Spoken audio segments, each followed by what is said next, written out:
अशरफ चौधरी साहब नुमाइंदा स्पोर्ट्स हमारे साथ मौजूद हैं। चौधरी साहब आपको वेलकम कहेंगे पाकिस्तान मॉर्निंग में। जी बहुत शुक्रिया। हम अभी बात कर रहे थे आगाज़ में, आप कह रहे थे कि नोटिस तो लिया गया है, लेकिन ज़रूरत क्यों पेश आई? ये किसने मंतक पेश की है? किसका मशवरा था कि 40,000 जो कि पहले ही कम रकम थी उससे 10,000 किया जाए, अच्छे होटलों में स्टे नहीं हो सकता, तो इसके असरात क्या होंगे और अभी किस पोजीशन में हम, ये फैसला हो चुका है या अब इसमें नजरसानी की जाएगी? नहीं, बिल्कुल पाकिस्तान क्रिकेट बोर्ड के चेयरमैन मोहसिन नकवी ने इसका नोटिस ज़रूर ले लिया है। अब उन्होंने रिपोर्ट तलब की है। रिपोर्ट जिनसे तलब की है वो भी एक सरकारी अफसर है और ब्यूरोक्रेट है और पाकिस्तान क्रिकेट बोर्ड में डोमेस्टिक के मामलात को सीधा करने आया है। जो सरकारी महकमे खुद अपनी कारकर्दगी को बेहतर नहीं बना सके, वो पाकिस्तान तवज्जो हटाने के लिए तो कहीं ये हरकत नहीं की गई। ये बहुत बड़ा अलमिया है यहाँ पर पाकिस्तान क्रिकेट का। मैंने पहले भी एक मरतबा बात की थी कि जिस तरह के पाकिस्तान क्रिकेट बोर्ड को जिस तरह चलाया जा रहा है, तो ये हाल हमारा जैसा कौमी खेल का हो गया कि पस्ती में गिर गया और उसके बाद हमारा क्रिकेट का भी यही हाल हो जाएगा कि कोई प्लेयर जब उनको मुआवजे नहीं मिलेंगे वो क्रिकेट छोड़ देगा। साहब, ये जो मोहसिन नकवी साहब कह रहे हैं कि मैं अब टैलेंट हंट करने जा रहा हूँ और डोमेस्टिक क्रिकेट से ही वो ऐसे क्रिकेटर्स निकालने जा रहे हैं, क्या 10,000 के बस आपको टैलेंट निकलता हुआ नजर आ रहा है? इशाल, ये मैं आपको बात, मोहसिन नकवी को 1 साल हो गया।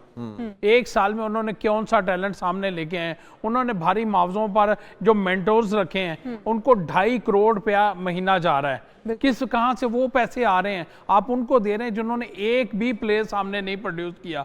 आपका चैंपियंस कप हुआ, T20 का चैंपियंस कप, वनडे का हुआ, और अब आपने अपनी टीम भेज दी है दौरा न्यूजीलैंड पर भी। चैंपियंस ट्रॉफी में जो कुछ हमारे साथ हुआ कि उसका किसी जगह पर नोटिस नहीं लिया। सबसे पहले ये हुआ कि चैंपियंस ट्रॉफी का जब लाहौर में मैच हुआ इंग्लैंड ऑस्ट्रेलिया का, यहाँ पर भारतीय तराना बजा दिया गया, और उसके बाद फिर जब दुबई में बांग्लादेश और इंडिया का मैच हुआ तो लोगो चैंपियंस ट्रॉफी के नीचे पाकिस्तान को बहुत सी शरारतें हुई हैं, क्रॉप कर दिया गया। लेकिन फिर उसके बाद क्लोजिंग सेरेमनी हुई, वहां पर पाकिस्तान का कोई नुमाइंदा शरीक ना हुआ, जिसकी बड़ी वजह क्या है कि पाकिस्तान क्रिकेट बोर्ड के जो मामलात हैं वो किसी एक जगह पर नहीं चल रहे, और किसी एक जगह पर चलेंगे तो पाकिस्तान क्रिकेट की जग हंसाई हो रही है। लिहाजा आपने पॉइंट आउट जो की है चीज के मोहसिन नकवी साहब वहां पर किसी को भी नुमाइंदगी के लिए नहीं स्टेज पर बुलाया गया। मोहसिन नकवी साहब क्या इतने अलील थे या फिर वो शर्मिंदगी छुपाने के लिए वहां पर नहीं गए कि उन्हें बुलाया जाता? अब उनके पास भी जवाब है क्योंकि चेयरमैन पीसीबी खुद वहां पर मौजूद नहीं थे, इसलिए शायद उन्हें नहीं बुलाया गया।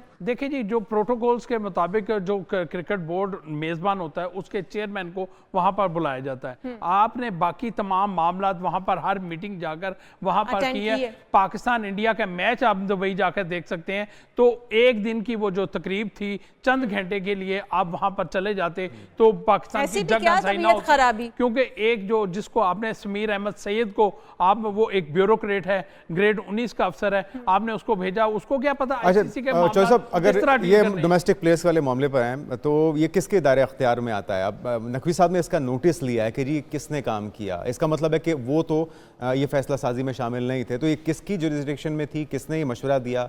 किसने ये कटौतियां करवाई?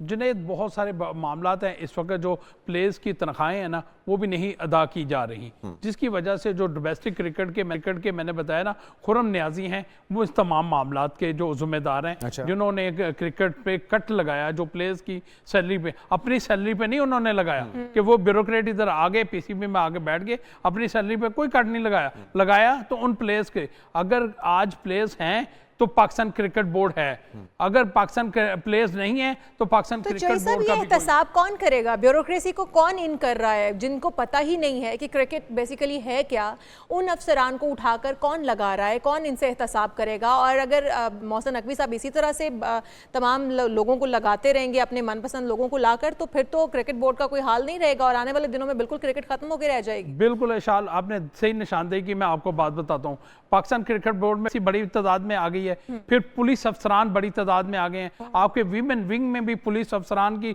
लेडीज ऐसे बात करती हैं जैसे वो एसएचओ थाने में बैठ के अपनी प्लेयर से बात करते हैं, मुलजम से बात कर रही हैं, प्लेयर से ऐसे बात हो रही है। तो वाली बात ये देखिए, 1 साल तक हम पाकिस्तान क्रिकेट बोर्ड के चेयरमैन मोहसिन नकवी को टाइम दिया कि वो क्रिकेट में बेहतरी लाएं। अब वो क्रिकेट हमारी जो है वो पस्ती की तरफ जाती जा रही है, तो लिहाजा अब तो हमने आवाज पहले भी बुलंद की थी, आज भी आवाज बुलंद कर रही है और आइंदा भी करेंगे। ये प्लेयर्स को उनके पैसे मिलने चाहिए। क्रिकेट स्टेडियम्स की अगर हम बात करें, उनमें भी कोई खास काम होता हुआ नजर नहीं आया हमें। गो के हमें बाहर से बड़ा नजर आ रहा था कि काम हो रहा है, लेकिन जब उनको काबिल इस्तेमाल किया गया और फॉल हुए और वहाँ पर लोगों ने जाकर मैच देखना था, तब हमने देखा कि वॉशरूम की छतें टपक रही हैं, पानी जगह जगह पर है, और लोग ये भी शिकवा कर रहे हैं कि यहाँ पर बैठ के तो मैच देखा ही नहीं जा सकता इजीली।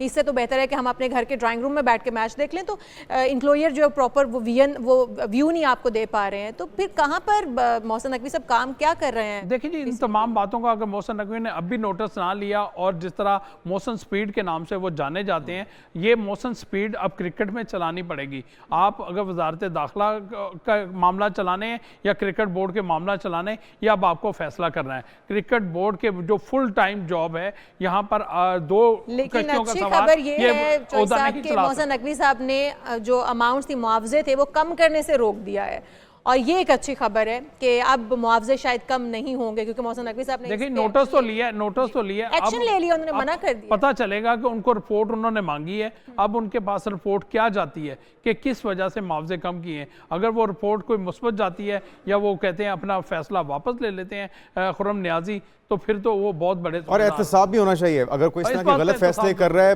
उसकी एहतसाब के कटहरे में लाना चाहिए, उसे जवाबदेह बनाना चाहिए। कुछ 18 टीमें हैं चौधरी साहब, और 98 लाख रुपए इनामी रकम है इस तमाम टूर्नामेंट की।